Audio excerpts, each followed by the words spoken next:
Hind friends, welcome to will IAS academy, one stop solution for UPSC CSC preparations.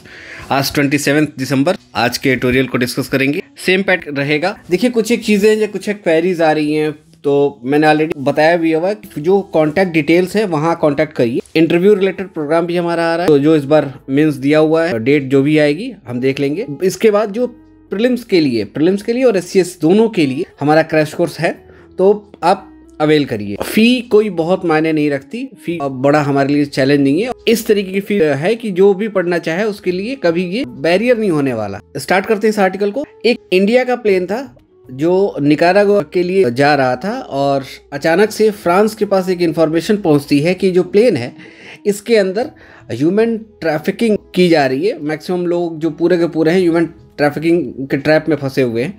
इसके बाद France की जो agencies हैं वो प्लेन को लैंड कराती हैं। लैंड कराने के बाद उसे डिटेन कर लिया जाता है। उसके अंदर 303 पैसेंजर होते हैं अराउंड, ये डेटा है। इस 3 से 4 दिन का ये डिटेंशन रखा जाता है। काफ़ी न्यूज़ चलती है कि इसमें काफ़ी चौंकाने वाली खबरें निकलती हैं। पहली चीज़, 25 ऐसे लोग हैं जो असाइलम चाहते हैं फ्रांस के अंदर। अब असाइलम पाने के लिए 6 मंथ का जो लीगल प्रोसीजर होता है, तो ये लोग वहीं स्टे कर गए। दूसरा, इसमें 13 माइनर हैं। कहानी यहीं से, ये जो सारे पैसेंजर हैं ये पंजाब, हरियाणा और गुजरात से जा रहे हैं। तो चैलेंज है वो ये है कि आखिर ह्यूमन ट्रैफिकिंग जो है वो इतने लार्ज लेवल पे कैसे पॉसिबल है, ये कंसर्न है। और इसी से रिलेटेड बात है। यहाँ हम ह्यूमन ट्रैफिकिंग को देखेंगे कि इंटरनेशनल लॉ क्या कहता है, किसे ह्यूमन ट्रैफिकिंग मानेंगे, इंडिया के अंदर उसको लेके क्या मैकेनिज्म बनाया गया है, एनसीआरबी का जो डेटा है वो क्या कहता है, ये सारी चीज़ें देखेंगे। इसके बाद ये जो प्लेन है वो फ्रांस से इंडिया पहुंचता है, इंडिया रिटर्न आता है। और यहाँ से जो लोग निकलते हैं, ये देखिए किस तरीके से वो अपना मुंह छिपाए हुए, ये लोग जब इंडिया पहुंचते हैं तो जो सीबीआई है और भी जो इमिग्रेशन डिपार्टमेंट के लोग हैं वो इनसे रेगरस तरीके से 5 घंटे की पूछताछ करते हैं। उसके बाद इनको जाने दिया जाता है। तो ये पूरा मामला है। समझते हैं कि ह्यूमन ट्रैफिकिंग का मतलब होता है कि ट्रेड जो है इलीगल तरीके से करना, और इसके अंदर किसका, ह्यूमन का जो ट्रेड होता है वो किया जाता है। ये जो ट्रेड है इसके पर्पज होंगे। इसका जो पर्पज होता है वो sexual slavery, commercial sexual exploitation होता है, एक्सट्रैक्शन ऑफ ऑर्गन और टिश्यूज होता है, देखा होगा आपने। फोर्स्ड मैरिज जो होता है ये भी इसका पार्ट है। Forced labour and domestic servitude भी इसका ये पोर्शन है। मतलब अगर आप जबरदस्ती कोई शादी कराने के लिए भी, ये बीच में ट्रेंड देखा जा रहा था कि उठा के शादी कराई जा रही थी, these are also part of your human trafficking. तो ये आपने देख लिया। अगर हम इस ट्रैफिकिंग को देखें तो ड्रग एंड आर्म्स के बाद ये 3rd लार्जेस्ट ऑर्गेनाइज्ड क्राइम है अक्रॉस द वर्ल्ड। कितना बड़ा क्राइम है ये देखिए, और ये इतना बड़ा है तो इतने बड़े लेवल पे इसकी रिच है। अभी और देखेंगे कि इसमें क्या क्या चीज़ें रही।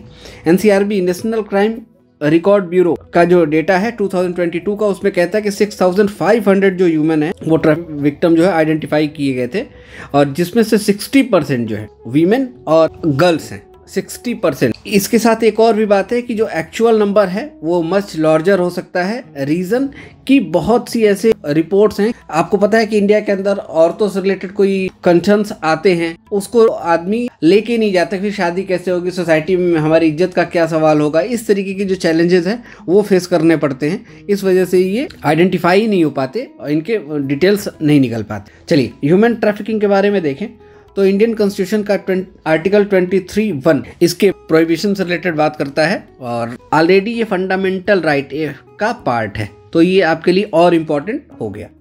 चाइल्ड से रिलेटेड है। आपको पता है कि यूपीएससी सबसे अगर फेवरेट टॉपिक है तो वल्नरेबल सेक्शन, जिसमें वीमेन और चाइल्ड का से रिलेटेड हर बार कुछ ना कुछ क्वेश्चन पूछा जाता है प्रीलिम्स, मेंस और इंटरव्यू में। यहाँ से 23(1) के अंदर प्रोहिबिटेड किया गया है, और इसी को बेस बना के immoral trafficking prevention act ITPA 1956 बनाया गया। क्रिमिनल लॉ एक्ट है 2013, साथ में पोस्को एक्ट 2012।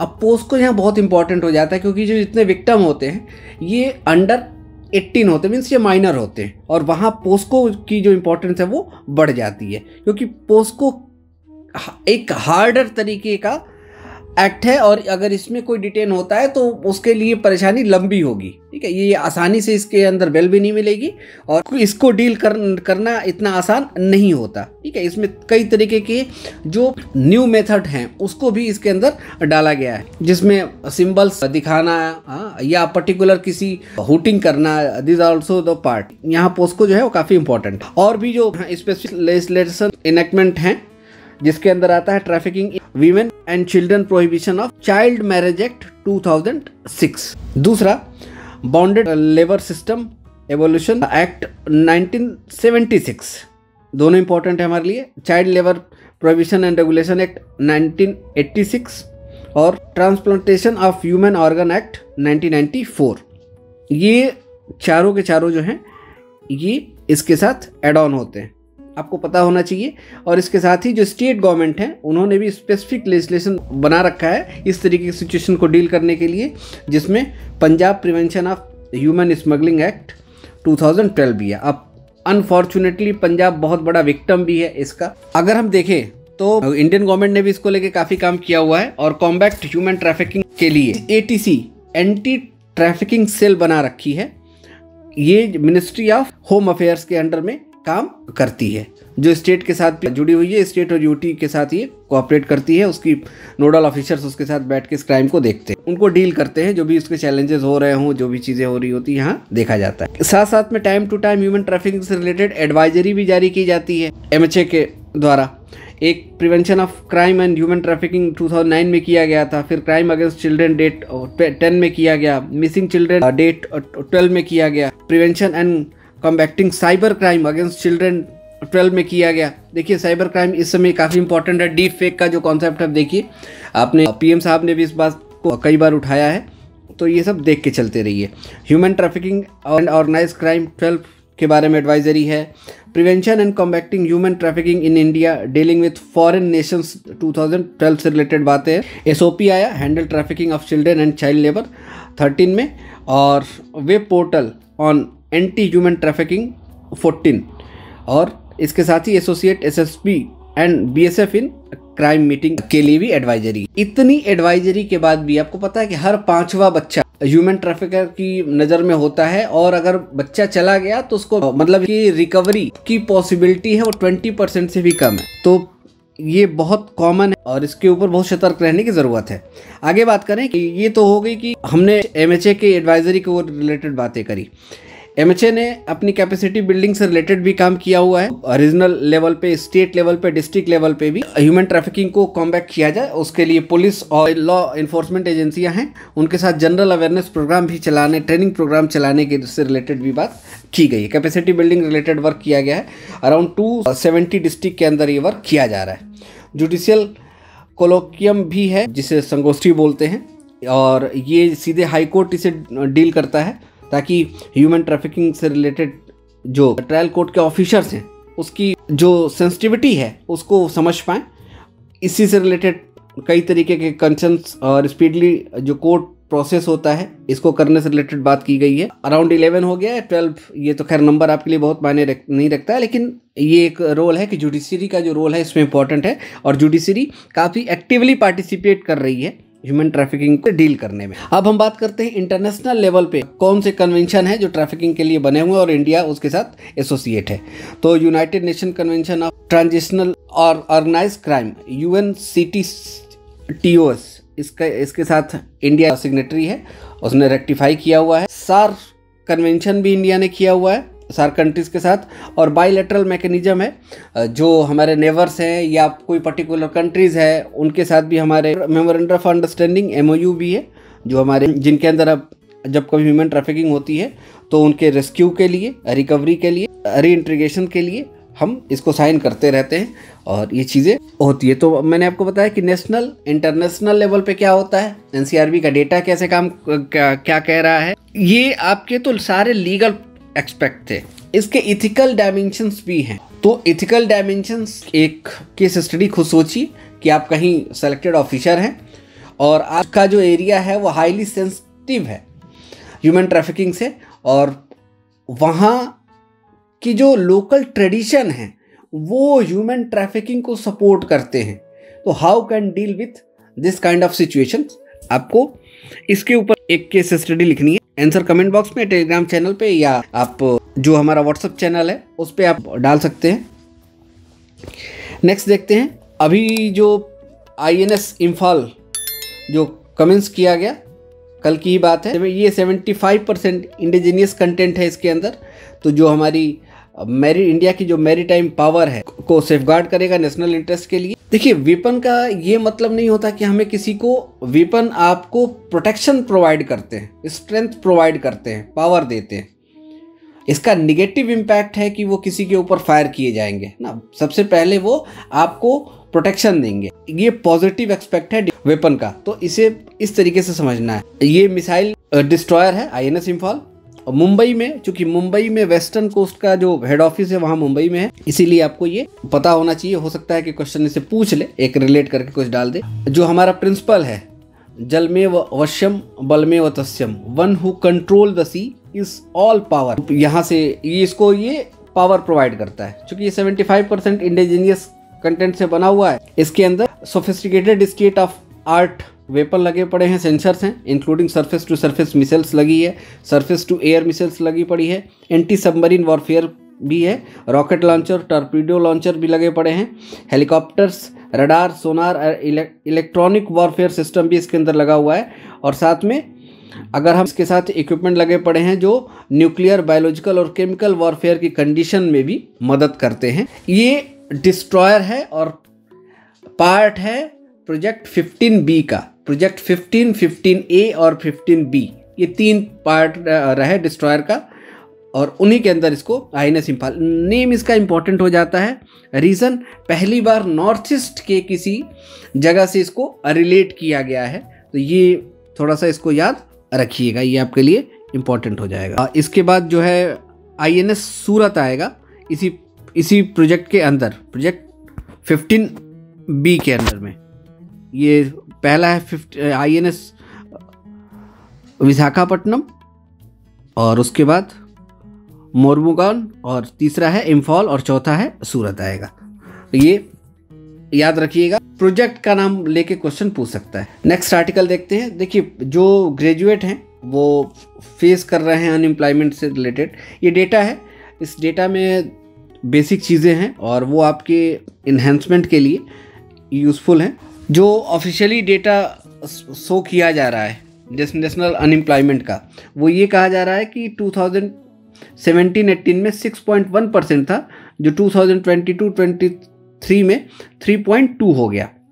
डेटा शो हो रहा है, ठीक है, लेकिन इसमें एक बात ये भी कही गई है कि ओवरऑल जो अनएम्प्लॉयमेंट रेट है, इसके अंदर जो हाई एजुकेटेड यूथ हैं वो डिसअप्रोप्रिएट चैलेंज फेस कर रहे हैं सिक्योरिंग एम्प्लॉयमेंट से रिलेटेड। मीन्स 3 साल के लिए, 2 साल के लिए एडॉक बेसिस जॉब मिल रही है, या कोई पार्ट टाइम वर्क मिल जा रहा है, फ्रीलांसिंग वर्क मिल जा रहा है, ये चीज़ें यहाँ देखने को मिल रही हैं। तो ये क्या है कि रिमेनिंग ये कंसिस्टेंट स्ट्रक्चरल इश्यूज क्रिएट कर रहा है इंडियन इकोनॉमी के अंदर। ये वर्ड याद रखिएगा और ये वर्ड सीधे मेंशन होना चाहिए। ये भी देखा गया है कि जो हायर एजुकेशन, हायर स्टडीज़ में जो लोग जा रहे हैं, इनके साथ चैलेंज है, और ये काफ़ी ज़्यादा बढ़ गया 2022-23 के अंडर में। ये भी समझने की ज़रूरत है। एक बार हम ये कह रहे हैं कि हम रिसर्च को प्रमोट करेंगे, लेकिन रिसर्च के लिए हमारे पास ऑप्शंस नहीं है, और अनएम्प्लॉयमेंट होगा तो रिसर्च के लिए कैसे लोग जा पाएंगे, हायर स्टडीज़ में कैसे जा पाएंगे, ये चीज़ें हैं। वहाँ से अनएम्प्लॉयमेंट दिख रहा है। ये भी दिख रहा है कि ब्लू कॉलर जॉब जो है इंडिया में, या वाइट कॉलर जॉब जो है वो है ना, वो उस लेवल पे नहीं। मतलब R&D के लिए इंडियन इकोनॉमी के अंदर जो जॉब है वो बहुत अच्छी नहीं है, ये भी दिखा रहा है। ये यही बात आगे भी बताई गई है कि जो 18-19, 80-29 एज के बच्चे हैं, इनके अंदर हायर अनएम्प्लॉयमेंट रेट जो है ये बढ़ा हुआ है। ये अराउंड 36% था 2017-18 में, ये डिक्लाइन हुआ है 2022-23 में 27% तक, but still higher than previous period. लेकिन पहले के जो पीरियड हैं उनसे अभी भी ये हायर है। इट मीन्स कि हमको इसे और इंक्रीज करने की ज़रूरत है। इसका पॉजिटिव प्रोस्पेक्ट ये है, और उस तरीके से आपको यहाँ ये डेटा आपके लिए यूज़फुल है। चलिए एक और आर्टिकल देख लेते हैं। What does China 2024 economy policy look like. इसको पढ़ने के बाद आपको समझ में आएगा कि आज की जो इंडिया की पॉलिसी है वो कितनी फोकस्ड है और कितनी फ्यूचरिस्टिक है। जो राइटर है उन्होंने बताया हुआ है। देखिए, अभी वर्ल्ड ऑर्डर में क्या हुआ, चेंजेस हुए, और जैसे ही वर्ल्ड ऑर्डर में चेंज हुआ तो आपने देखा होगा कि एक समय क्वेश्चन पूछा जाता है कि पूरे वर्ल्ड ऑर्डर में नेशनलिज्म को प्रमोट करने वाले लीडर्स आए। जैसे उधर पुतिन आया, इधर मोदी जी आ रहे हैं, उधर ट्रंप आ गए, और चाइना में जिनपिंग हैं, फिर ब्रिटेन के अंदर भी ये देखा गया, यूरोप के कई कंट्रीज़ के अंदर देखा गया कि नेशनलिज्म प्रमोट हो रहा है। नेशनलिज्म प्रमोट होना बेसिकली एक ट्रेंड था, और इस ट्रेंड के अंदर जब मेनली ट्रंप आते हैं और यूएस इकोनॉमी में ये चीज़ें देखी जाती हैं, प्रोटेक्शनिज्म की जो आइडियोलॉजी है ये बहुत ही ज़्यादा प्रोमिनेंट रोल प्ले करती है, क्योंकि ये ग्लोबलाइजेशन के अगेंस्ट में डी ग्लोबलाइजेशन की तरफ लेके जाने वाली बात करती है। अब डी ग्लोबलाइजेशन का मतलब ये है कि हम अपने जो हमारा व्यू है वो है, लेकिन हम उससे ज़्यादा हम अपनी इकोनॉमी के ऊपर फोकस हो रहे हैं। अगर हमें ज़रूरत होगी कट करने की तो हम कट करेंगे, मीन्स पॉलिसी फॉर्मेशन में हम बहुत ज़्यादा लिबरेशन नहीं रखेंगे। कहने का मतलब ये है डोमेस्टिक मार्केट को हम ज़्यादा प्रायोरिटाइज करेंगे, उसकी प्रायोरिटी ज़्यादा रखेंगे।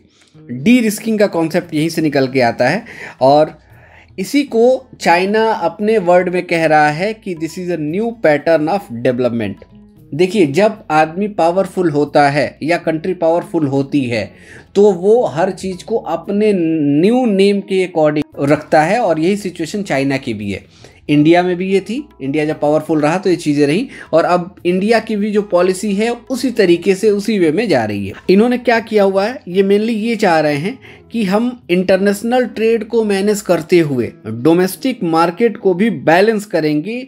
ये इनका मेनली फोकस, जो न्यू चाइना की इकोनॉमिक पॉलिसी आ रही है 24 की, इसमें इन्होंने इसका बात पे फोकस किया हुआ है। रीज़न, अभी ये पूरी तरीके से एक्सपोर्ट बेस थे, अब ये चाह रहे हैं कि डोमेस्टिक रिक्वायरमेंट को भी फुलफिल, डोमेस्टिक लीड इकोनॉमी को भी बना रखा जाए।